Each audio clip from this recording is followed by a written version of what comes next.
موضوع الدرس احوال القیامت عند النفخة الاولى سورة الحاقہ تفسیر ابن کثیر. الحمد للہ رب العالمین والصلاة والسلام على اشرف الانبیاء وسید المرسلین سیدنا محمد وعلى آلہ واصحابہ اجمعین. اللهم صل على سيدنا محمد وعلى آل سيدنا محمد كما صليت على إبراهيم وعلى آل إبراهيم في العالمين إنك حميد مجيد.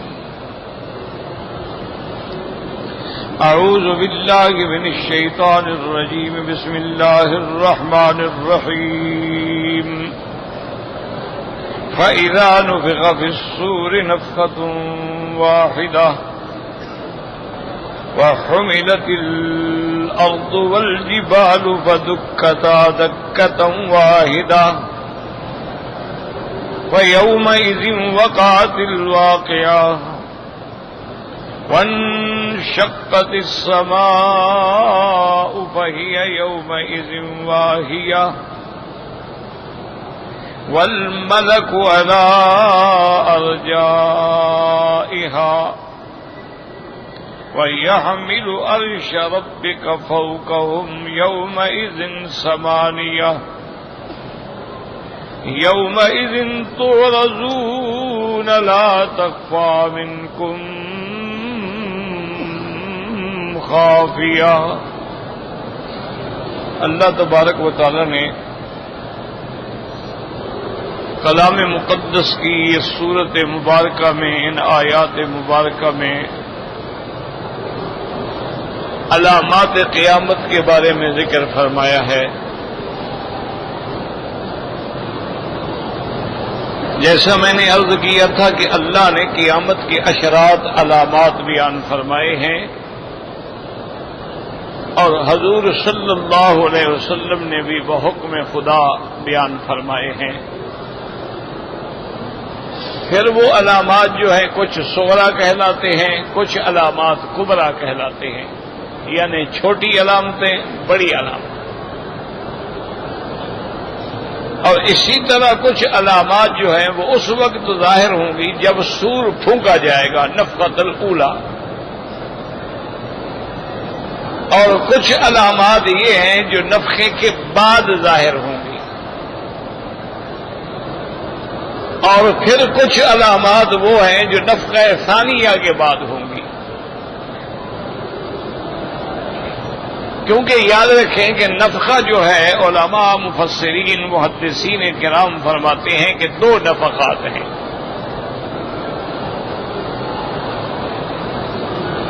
دو بعض علماء نے یہ بھی لکھا ہے کہ نفخات جو ہیں وہ تین ہیں. ایک نفخۃ الفزع ہے، ایک نفخۃ الصعق ہے، اور ایک نفخۃ البعث ہے.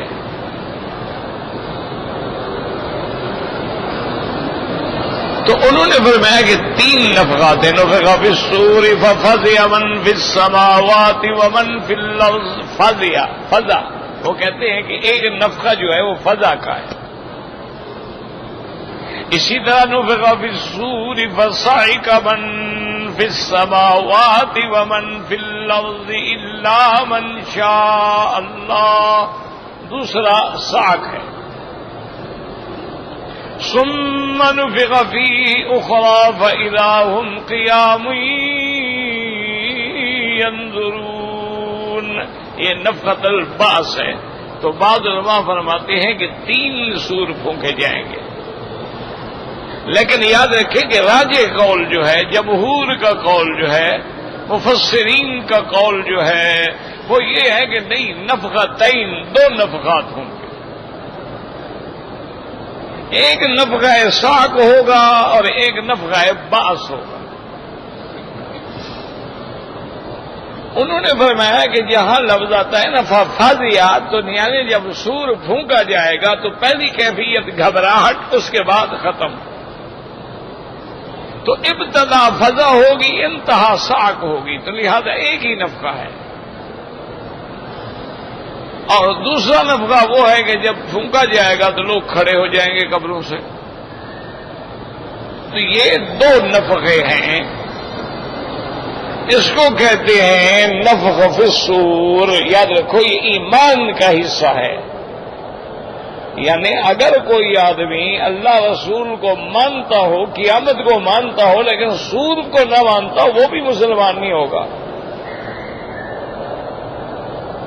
قیامت پر ایمان اس کے جمی جزئیات کے ساتھ ایمان ہو کہ نفخہ ہوگا، سور پھونکا جائے گا، ہم قبروں سے اٹھیں گے، میدان محشر میں جائیں گے، صحائف اعمال تقسیم ہوں گے، میزان عمل ہوگا، پھر ایمان والوں کو داہنے ہاتھ میں ملیں گے، کافروں کو بائیں ہاتھ میں ملیں گے، اللہ فیصلہ فرمائیں گے، اور اسی طرح پل صراط سے یہ ساری تفصیل پہ ایمان ہو۔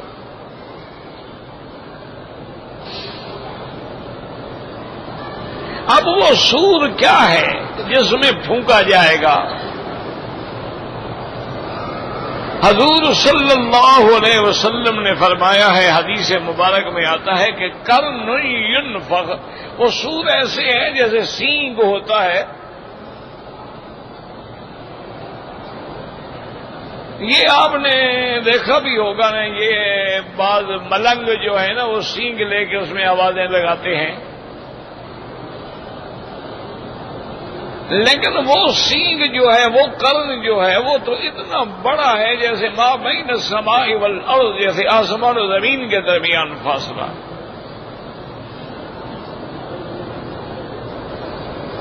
وفیہا اسقاب، اور اس سور کے اندر سوراخ ہیں چھوٹے چھوٹے۔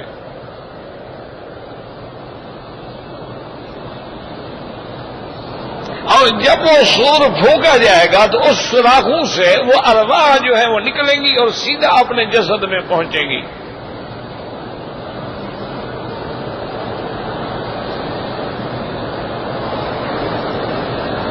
ایک دفعہ صحابہ کرام نے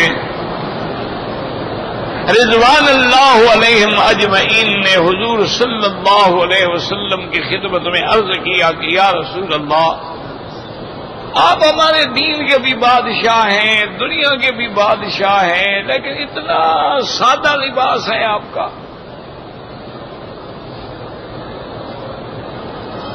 اور بڑے بڑے اب تو باہر کے وفود بھی آتے ہیں، وفد آتے ہیں، بادشاہوں کے نمائندہ آتے ہیں، تو ہماری تمنا یہ ہے کہ اب تو اللہ نے آسانی بھی فرما دی ہے، مال غنیمت بھی آ گیا ہے، تو اگر آپ کے لیے ایک جوڑا ہم تیار کر لیں، اچھا جوڑا ہو، اچھا لباس ہو، تاکہ کم از کم جب باہر کے لوگ ملنے کے لیے آئیں تو اس دن تو آپ پہن لیں۔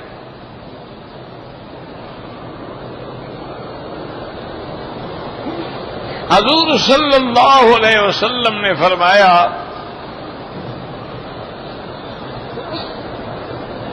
کہ کیا تم مجھے کہہ رہے ہو کہ میں دنیا کے لباس میں اور دنیا کے آرام کے اندر اپنے آپ کو مصروف کر دوں؟ اللہ کا فرشتہ جو ہے واضع فاہ علی السور رافع بصرہ الی السماء متى یؤمر ینفخ۔ حضور پاک نے فرمایا کہ اللہ کے حکم سے فرشتے نے اپنا منہ جو ہے وہ سور پہ رکھا ہوا ہے اور نظریں اوپر اٹھائی ہوئی ہیں کہ کب حکم ہوتا ہے کہ میں سور پھونکوں اور قیامت قائم ہو۔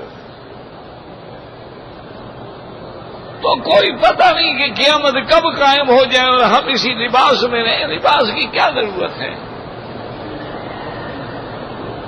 لباس تو ہوتا ہے ہمارے سطر کو چھپانے کے لیے، ہماری عورا کو چھپانے کے لیے، سردی گرمی سے بچانے کے لیے، بس اتنے لباس کافی ہے۔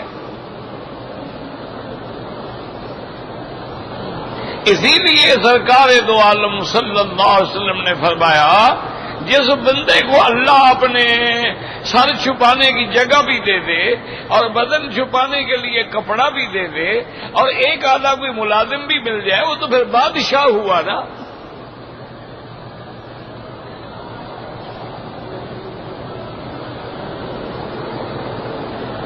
تو اس لیے یاد رکھیں کہ اس کا معنی یہ ہے کہ اس قرآن میں بھی موجود ہے کہ سور پھونکا جائے گا،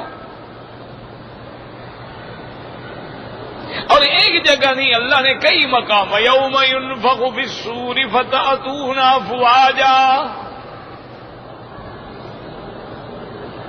ونفخ في الصور فصعق من في السماوات ومن في الأرض إلا من شاء الله ثم نفخ فيه أخرى فإذا هم قيام ينظرون.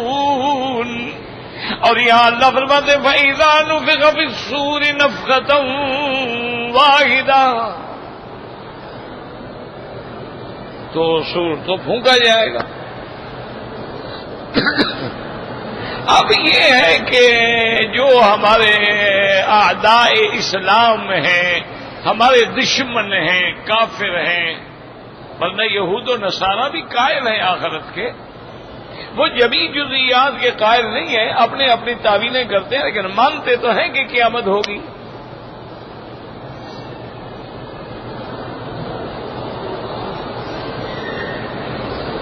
لیکن جو اعداء اسلام ہیں، جو لا دین قوتیں ہیں، جن کا کوئی دین ہی نہیں، کوئی مذہب ہی نہیں، بس ان کے اپنے عقل میں جو چیز آ جائے وہ ٹھیک ہے، اور جو عقل میں نہ آئے وہ غلط ہے. یعنی انہوں نے اللہ کے قرآن کو، اللہ کے نبی کے فرمان کو اپنا حاکم نہیں بنایا، انہوں نے اپنے عقل کو حاکم بنایا ہوا ہے کہ عقل جو کہتا ہے وہ ٹھیک ہے.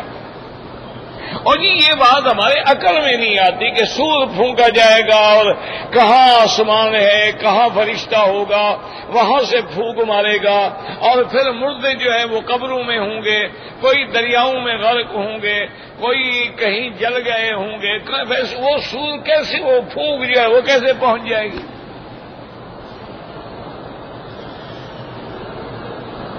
آج کل جو جدید طبقہ ہے نا ہمارا، جن کو بدقسمتی سے قرآن و حدیث سے کوئی واسطہ نہیں ہے، جو بچپن سے بیچارے یعنی انگریزی اسکولوں میں ڈالے گئے ہیں، نرسریوں میں پڑھے ہیں، پھر کرتے کرتے کرتے وہ یونیورسٹیوں تک بھی گئے ہیں، تو انہوں نے وہی کافروں کی یونیورسٹیوں سے پڑھا ہے، وہی نصاب ہے جو آکسفورڈ کا ہے، وہی نصاب ہے جو ہارورڈ کا ہے، وہی تعلیم ہے.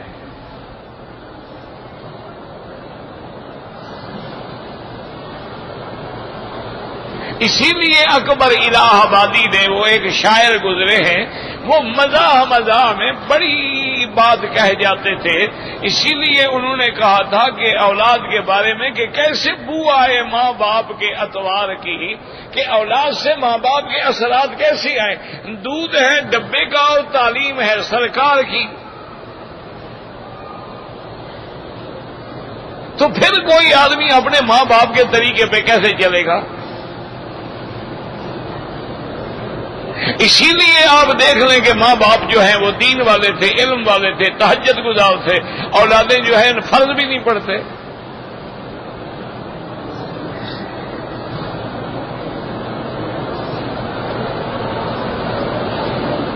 تو اس لیے ان کے دماغوں میں یہ خلل ہے کہ جی وہ سور کیسے پھونکا جائے گا، وہ پھونک کیسے پہنچے گی. الحمدللہ یرحمک اللہ.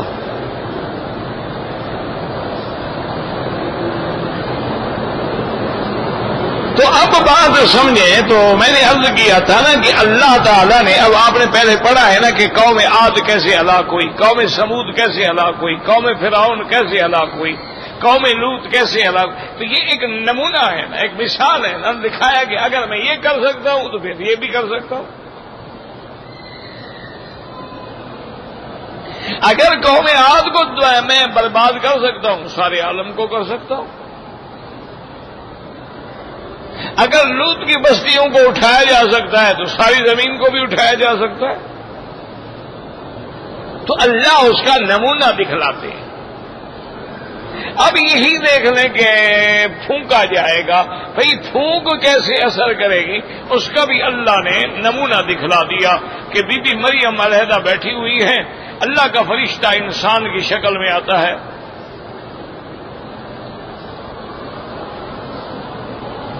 فتمثل لها بشرا سویا. اب بھی گھبرا گئی، انہوں نے پناہ مانگی. بہرحال واقعہ قرآن میں موجود ہے. تو اللہ کے فرشتے نے کہا کہ بی بی آپ نہ گھبرائیں، میں تو اللہ کا بھیجا ہوا فرشتہ ہوں، میں انسان تو نہیں ہوں، میں تو خود گناہوں سے پاک ہوں، آپ کیوں ڈر رہی ہیں؟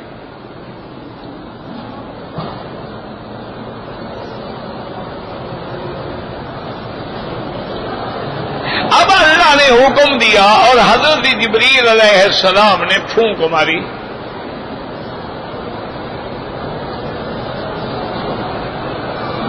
اب جب انہوں نے پھونک ماری، اب دیکھیں جبریل اپنی جگہ کھڑا ہے، بیوی مریم اپنی جگہ کھڑی ہوئی ہے، یہ تو نہیں کوئی مل تو نہیں رہے ہیں نا، فرشتہ ہے، معصوم ہے، گناہوں سے پاک ہے. لیکن جب حضرت جبریل علیہ السلام نے پھونک ماری تو اس پھونک کا اثر جو ہے بی بی مریم کے منہ سے داخل ہوتے ہوئے حتیٰ کہ وہ رحم میں اثر پہنچ گیا. تو اب دیکھو یہ بھی تو ایک پھونک ہے نا، اگر اللہ یہاں پہنچا سکتے ہیں تو ہر جگہ پہنچا سکتے ہیں.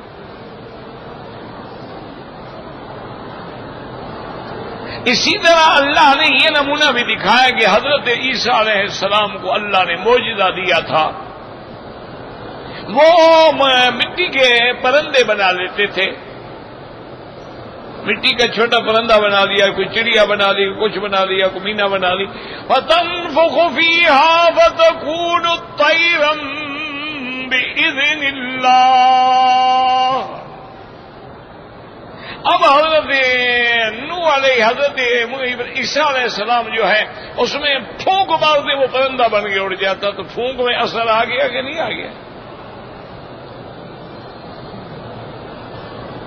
کہ انہوں نے پھونک ماری اور اڑ گیا.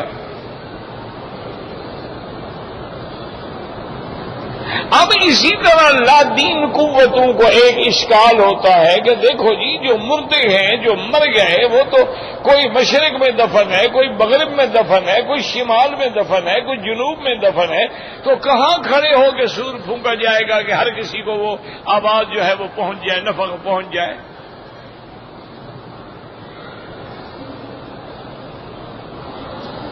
تو اس کا بھی اللہ تبارک و تعالی نے واقعہ قرآن میں بھی موجود ہے اور حدیث پاک میں بھی موجود ہے. میں نے عرض کیا تھا نا کہ اللہ کا کوئی حکم، کوئی قرآن میں ایسا دعویٰ نہیں جس کی دلیل نہ ہو. باقاعدہ دلائل ہیں. یہ الگ بات ہے کہ اگر تیرے دل و دماغ پہ اللہ نے مہریں لگا دی ہیں تو پھر وہ سمجھ نہیں آ سکتا.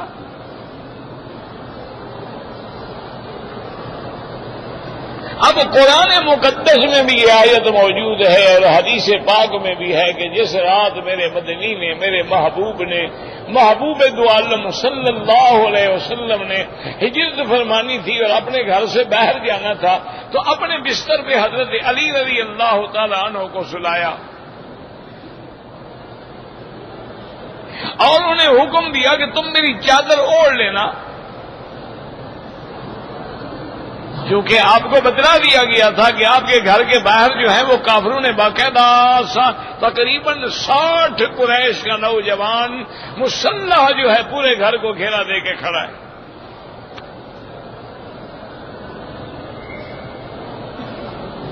انہوں نے 60 قبائل سے، ہر قبیلے سے ایک جوان لیا تھا تاکہ ہم جب شہید کرتے ہیں حضور پاک کو تو آپ کا ایک قبیلہ جو ہے 60 سے تو نہیں لڑ سکتا،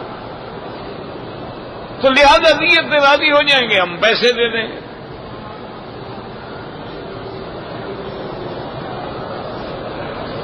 اب وہ حضور کے گھر کے باہر کھڑے ہیں. سیدنا علی رضی اللہ تعالیٰ عنہ کو حضور نے فرمایا کہ تم میرے بستر پہ لیٹ جاؤ اور میری چادر مبارک لے لو تاکہ اگر دشمن دیکھیں تو یہ سمجھے کہ حضور آرام فرما رہے ہیں.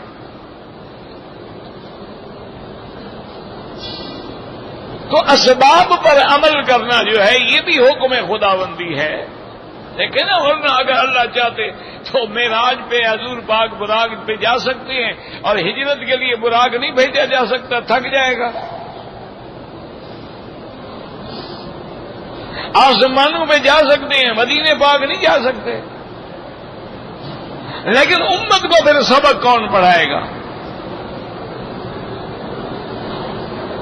ان کے دماغوں میں مسائل کیسے بیٹھیں گے کہ بھی اگر دشمن ہے تو چھپنا بھی جائز ہے، خفیہ راستہ اختیار کرنا بھی جائز ہے، غاروں کے اندر جانا بھی جائز ہے، بلا وجہ نہیں اپنے آپ کو دشمن کے حوالے کر دینا چاہیے۔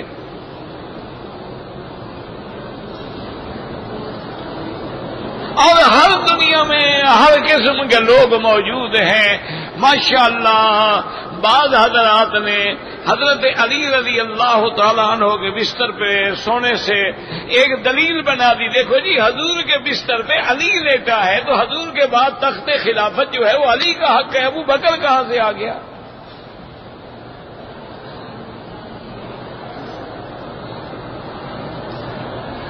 ہر آدمی کوئی نہ کوئی بہانہ تو بنا لیتا ہے نا، کوئی نہ کوئی دلیل تو بنا لیتا ہے نا، چاہے وہ بنے نہ بنے، بنا تو لیتا ہے۔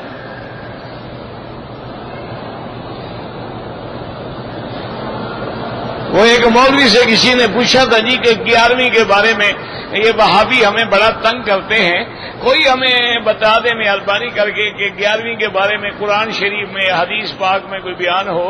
انہوں نے کہا اللہ کے بندے قرآن شریف میں 11ویں موجود ہے، انی رائے تو 11 کوكبا۔ حضرت یوسف نے کہا تھا کہ میں نے 11 تارے دیکھے، تو 11 سے 11ویں ہو گئی، بس ٹھیک ہے۔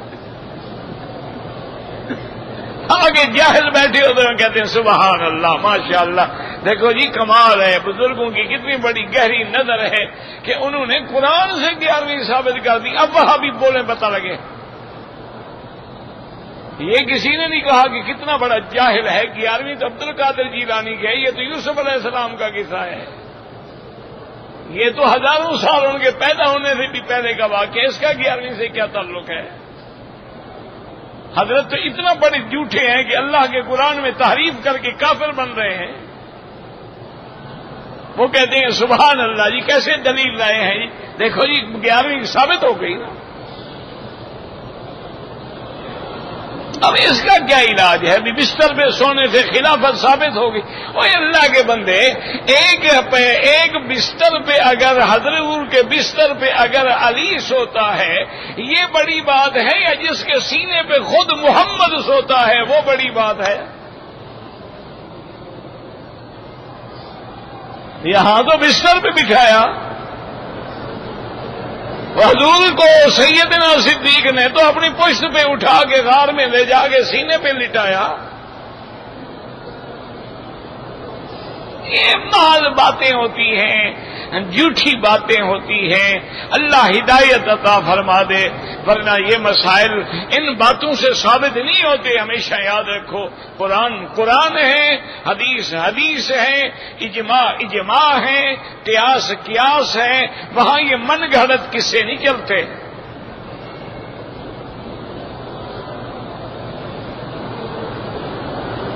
دلائل کے لیے ضرورت ہوتی ہے کہ اللہ کا قرآن ہو یا فرمان محمد مصطفیٰ ہو یا اجماع صحابہ ہے یا اس پر دین قرآن و سنت کی روشنی میں مجتہدین نے قیاس کیا ہے، تب مسائل ثابت ہوتے ہیں۔ یہ مسائل ایسے نہیں ثابت ہوتے کہ جی ہم میلاد مناتے ہیں، انہوں نے کہا جی قرآن میں تو نہیں ہے، حدیث میں تو نہیں ہے، لیکن اگر ہم مناتے ہیں تو مگر کوئی برا کام تو نہیں ہے نا۔ یہ بھی ہماری برادری کی دلیل ہے۔ وہ کہتے ہیں جی ہم میلاد شریف جو مناتے ہیں تو اگر ٹھیک ہے قرآن میں نہیں ہے، حدیث میں بھی نہیں ہے، لیکن اگر ہم مناتے ہیں تو مگر کوئی برا کام تو نہیں ہے نا، اچھا کام ہی تو ہے نا، درود شریف پڑھ رہے ہیں، صلاۃ و سلام پڑھ رہے ہیں۔ بھائی اگر نماز پڑھنے کے بارے میں کیا خیال ہے؟ نماز برا کام ہے یا اچھا کام ہے؟ تو اگر عشاء کی نماز میں 4 رکعتوں کے بجائے ہم 6 پڑھنا شروع کر دیں تو مگر کیا ہوگا؟ طواف کرنا اچھا کام ہے، اس کے 7 چکر ہے، اگر ہم 7 کے بجائے 8 چکر شروع کر دیں تو مگر کیا ہوگا؟ آدمی دین سے نکل جائے گا۔ دین اگر مگر کا نام ہے۔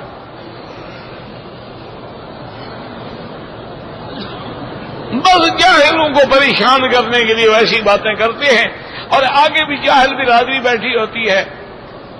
وہ بھی کہہ دے سبحان اللہ جی، سبحان اللہ، سبحان اللہ جی۔ حضرت نے کمال کی بات کہہ دی ہے یہ ماشاء اللہ، جو قرآن کی تحریف کر رہا ہے وہ کمال کی بات کر رہا ہے۔ اب آپ دیکھیں کہ ہر طرف کافر کھڑے ہیں، قرآن میں بھی ہے اور صحیح حدیث میں بھی ہے۔ حضور پاک نے زمین سے مٹی اٹھائی، جو آپ کے گھر میں تھی کنکریاں چھوٹی چھوٹی، وہ تو چھوٹی کنکری والی مٹی تھی نا مکہ میں مدینہ منورہ میں، اٹھانے کے بعد آپ نے کچھ پڑھا اور اس کے بعد آپ نے پھینکا اور فرمایا شاہت الوجوہ، شاہت الوجوہ، شاہت الوجوہ، اور آپ نے پھینک دی۔ آپ نے پڑھا اور آپ نے اللہ کافروں کے چہروں کو اندھا کر دے۔ اب جب حضور نے وہ مٹی پھینکی ہے تو سیدھی بات ہے، آپ نے ایسے تو نہیں گھماتے رہے، آپ نے تو بس ایک دفعہ پھینک دی۔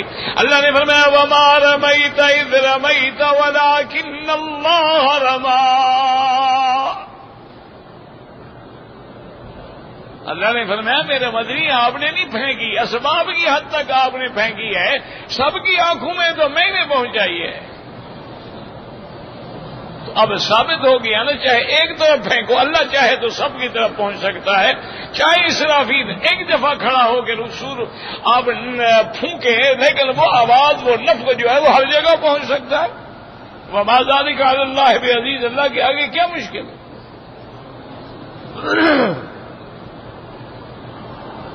اگر عالم ارواح میں حضرت آدم علیہ السلام کی پشت میں قیامت تک جو روحیں پیدا ہوں گی اللہ نکال سکتے ہیں، تو اللہ تمام ارواح کو نفخ صور کی آواز نہیں پہنچا سکتے ہیں، وہ قادر ہیں، کوئی مشکل ہی نہیں۔ تو اس لیے یاد رکھیں کہ جب سور پھونکا جائے گا یہ ہوگا نفخہ اولا۔ اچھا، نفخہ اولا اور نفخہ ثانیہ کے درمیان میں 40 سال کا عرصہ ہوگا۔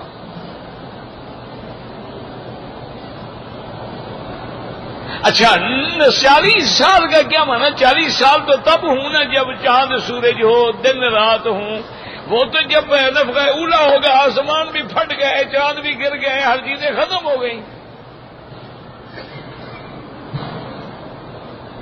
بھئی وہ تو سور پھونکنے سے ہر چیز ختم ہو گئی۔ اذا السماء انشقت وأذنت لربها وحقت، اور کہیں فرمایا اذا السماء انفطرت وإذا الكواكب انتثرت وإذا البحار فجرت وإذا القبور بعثرت، اور کہیں اللہ فرماتے ہیں یوم تشقق السماء بالغمام، تو آسمان تو پھٹ گئے، زمینیں بھی بدل گئی۔ پھر 40 سال جو حضور نے فرمایا کیا مانا؟ تو علماء نے فرمایا یعنی جیسے دنیا میں تم 40 سال کی مدت گزارتے ہو، اگر سورج چاند کا نظام ہوتا تو گویا اتنی وقت لگتا جتنا 40 سال میں ہوتا ہے۔ سمجھانے کے لیے ہمیں کہا گیا جیسے قیامت کا ایک دن جو ہے وہ ہمارے 1000 سال کے برابر ہوگا۔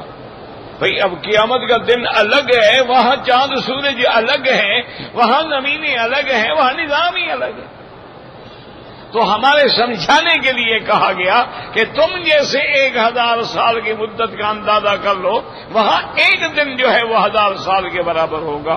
تو اس لیے اللہ فرماتے ہیں وَإِذَا نُفِخَ فِي الصُّورِ نَفْخَةً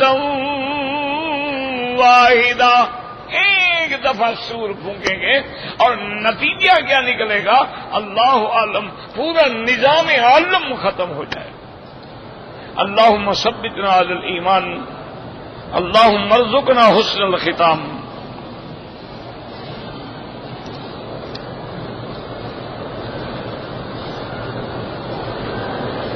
کہتے جی کہ میں آپ کا شاگرد ہوں، مجھے ویزے میں دیر ہو رہی، اللہ آسان فرما دے، اللہ سب کی مشکلیں آسان فرمائے۔ اور آج ہمارے بڑے تعلق والے لوگ ہیں، اپنا بھائی مقبول مشتاق ابو بکر یہ حنیف صاحب تھے، ان کے والد، جتنا عرصہ زندہ رہے نا، ساری زندگی میں نے دیکھا تھا ہر وقت قرآن سنتے تھے، ترجمے والا قرآن ان کے ٹیپ چلتا رہتا تھا، وہ سنتے رہتے تھے، یا میری کیسٹیں سنتے رہتے تھے، یا پھر اہتمام کرتے تھے کہ لوگوں کو رمضان میں زمزم بھر بھر کے دیتے تھے۔ ان کے یہ بیٹے تھے ماشاءاللہ۔ تو مشتاق صاحب کا نوجوان بیٹا تھا عبد القیوم، وہ بھی فوت ہو گیا، اللہ اس کی مغفرت فرمائے، اللہ ان کے درجات بلند فرمائے، اللہ اس کے پسماندگان کو صبر جمیل عطا فرمائے۔ اب اتفاق ہے نہ ہمیں گھر کا علم ہے کہ ہم تعزیت کریں، اور جو نمبر تھا اس پہ کسی نے فون ہی نہیں اٹھایا۔ عورت جب ناپاک ہو، حرم کے اندر ہی نہیں آ سکتی تو طواف کیسے کرے گی یار؟ اتنا تو عقل خود لڑا لیا کرو کہ جب اپنے ملک کی مسجد میں نہیں جا سکتی، خدا کے گھر میں آ سکتی ہے۔ اب یہ بھی وہ پوچھنے والا مسئلہ ہے۔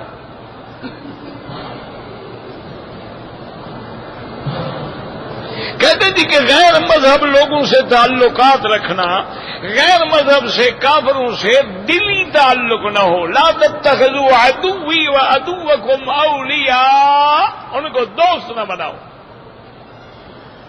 بعضهم اولیاء بعض، وہ آپس میں تو دوست ہیں، مسلمانوں کے دوست نہیں ہو سکتے۔ ایک ہے ظاہری تعلق ہے، کاروبار ہے، تجارت ہے، تعلیم ہے، معاملات ہیں، یہ جائز ہے، کوئی مسئلہ نہیں۔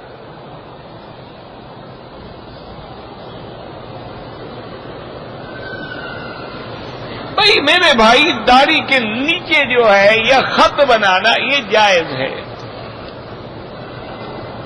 داڑھی کٹوانا جو ہے پہلی دفعہ تو صغیرہ ہے، بار بار کرنے سے وہ کبیرہ ہو جاتا ہے۔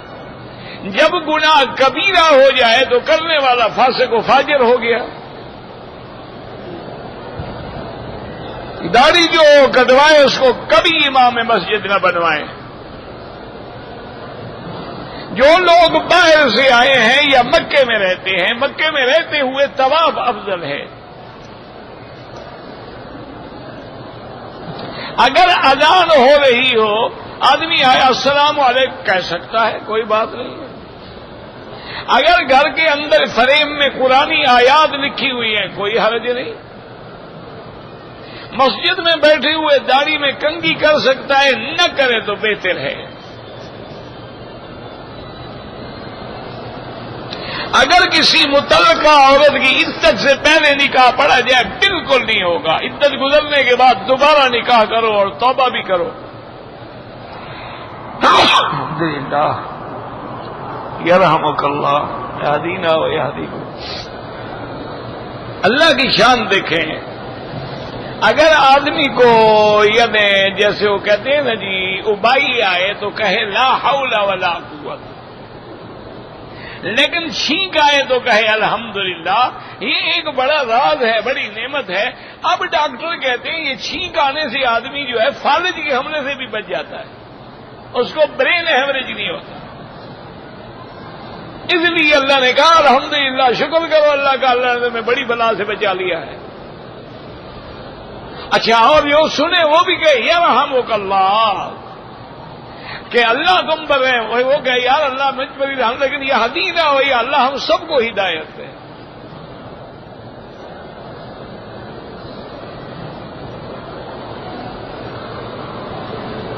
میرے والدین حج کے لیے آئیں گے تو پاکستان میں جو پاکستان کی قربانی ہے وہ الگ چیز ہے۔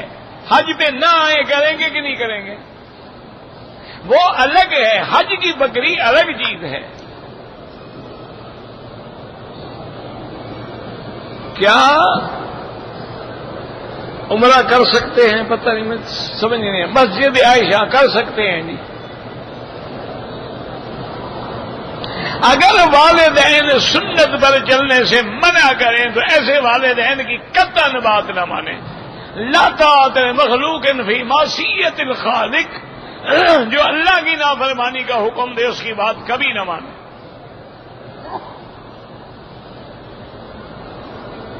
انشورنس کرانا جو ہے وہ جائز نہیں ہے۔ ایک ہے مجبوری کہ بعض ملکوں میں ہم انشورنس کے بغیر رہ نہیں سکتے، پھر ہم پر تو گناہ نہیں ہوگا۔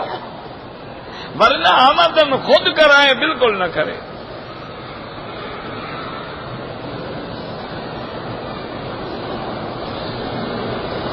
میلاد پر جانا بالکل بدعت ہے اور ہر بدعت گمراہی ہے.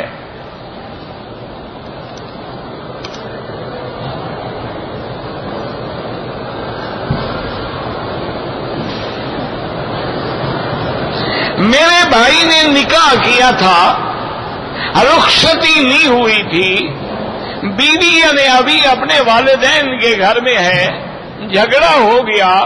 میرے بھائی نے ٹیلی فون پر اپنی بیوی کو 3 دفعہ طلاق دی. ہو گئی طلاق؟ ٹیلی فون پہ نکاح نہیں ہوتا. یاد کرو، سمجھو مسئلہ. ٹیلی فون پر نکاح نہیں ہوتا، کیونکہ نکاح میں دونوں کا ایک جگہ ہونا ضروری ہے. طلاق میں دونوں کا ایک جگہ ہونا ضروری نہیں ہے. لہذا طلاق تو ٹیلی فون پہ بھی دے دے، خط کے ذریعے دے دے، تب بھی ہو جائے گی. اور 3 طلاقیں نہیں ہے تو حنفی مسلک میں تو اس کا کوئی راستہ ہی نہیں ہے واپس کرنے کا.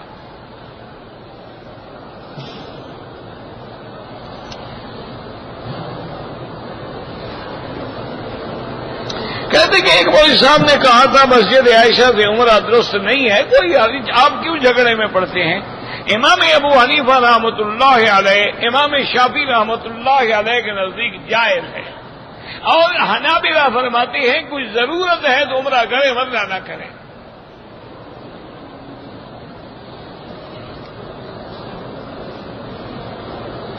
کہنا جی کہ ایک عمرہ کرنے کے بعد دوسرے عمرے کے لیے درمیان میں کتنی وقت ہونا چاہیے؟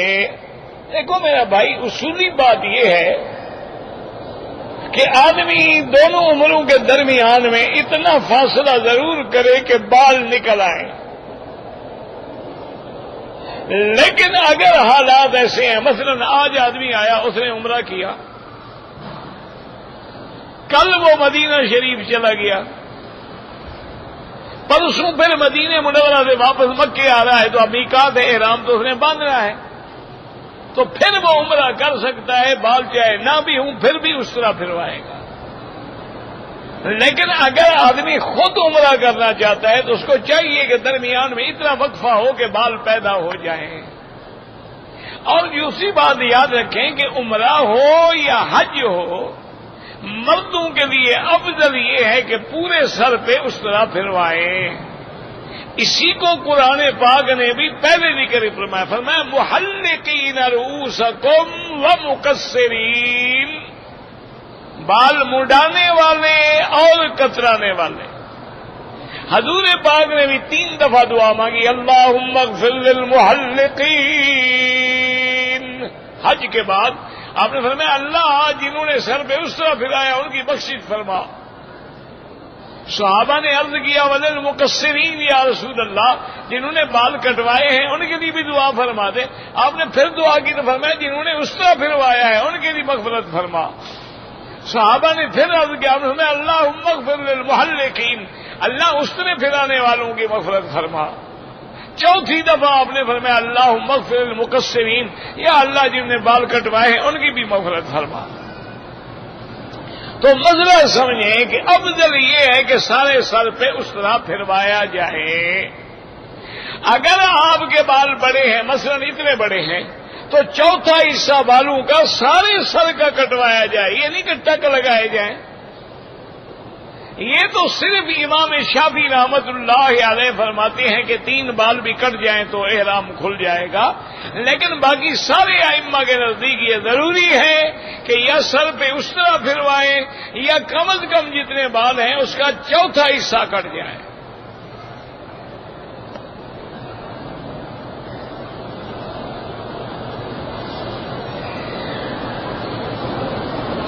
کہتے جی کہ اگر حرم شریف میں نماز جنازہ ہو رہی ہے تو ہم سنتیں پڑھ سکتے ہیں. اگر آپ نے پہلے سنتیں شروع کر دی ہیں پڑھتے رہیں، آپ نے پہلے نفل کی نیت کر لی ہے آپ پڑھتے رہیں. چونکہ جنازہ فرض کفایہ ہے، کچھ لوگوں نے پڑھ لیا، ہم پر گناہ نہیں ہوگا. لیکن اگر آپ نے نیت نہیں کی ہے اور جنازہ کھڑا ہونے والا ہے پھر اپنے آپ کو محروم نہ کرو. تم کسی کا جنازہ پڑھو گے تو تمہارا بھی کوئی پڑھے گا.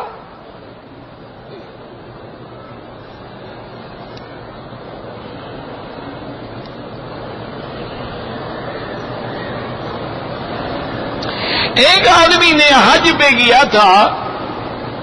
11 تاریخ کو طواف زیارت کے لیے جب وہ واپس آئے تو پہلے جو مکان تھا وہاں گئے میاں بیوی, وہاں اس نے بیوی سے جماع کیا, پھر جا کے طواف زیارت کیا. انا للہ و انا الیہ راجعون. اس کا حل یہ ہے کہ جناب ایک اونٹ ذبح کریں اور توبہ بھی کریں.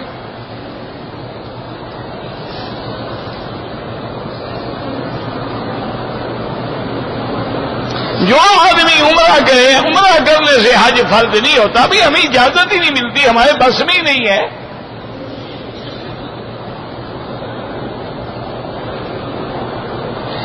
افضل یہ ہے کہ ہر طواف کے بعد 2 رکعت پڑھیں.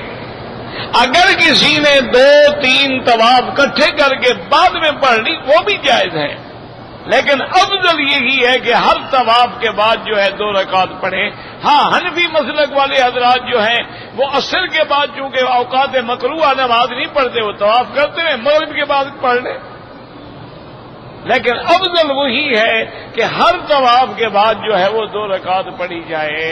اللہم صلی علی سیدنا محمد وعلی آل سیدنا محمد وبارک وسلم. یا حی یا قیوم یا ذا الجلال والاکرام یا ذا الجلال والاکرام یا ذا الجلال والاکرام. یا علی یا عظیم یا علیم یا حلیم. یا علی یا عظیم یا علیم یا حلیم. یا علی یا عظیم یا علیم یا حلیم. اللهم انك مليك مقتدر ما تشاء من امر يكون. اللهم اسعدنا في الدارين اقض عنا الدين. اللهم كن لنا ولا تكن علينا وانصرنا على من بغى علينا. اللهم كن بنا رؤوفا رحيما ولا تجعلنا شقيا ولا محروما.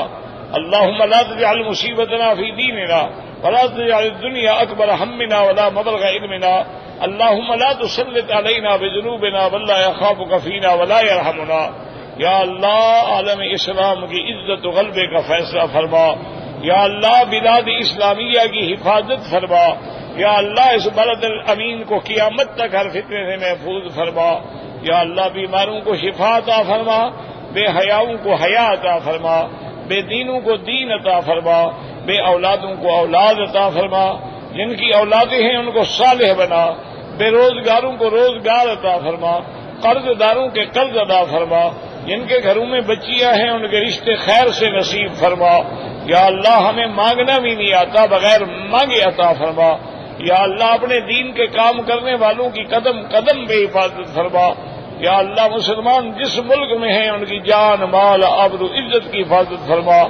ربنا ظلمنا انفسنا ان لم تغفر لنا وترحمنا لنكونن من الخاسرين. ربنا آتنا في الدنيا حسنة وفي الآخرة حسنة فقنا عذاب النار. صلی اللہ تعالی علی خیر خلقہ سیدنا محمد وعلی آلہ وصحبہ اجمعین. اللهم صل علی سیدنا محمد وعلی آل سیدنا محمد كما صلیت علی ابراہیم وعلی آل ابراہیم فی العالمین انک حمید مجید.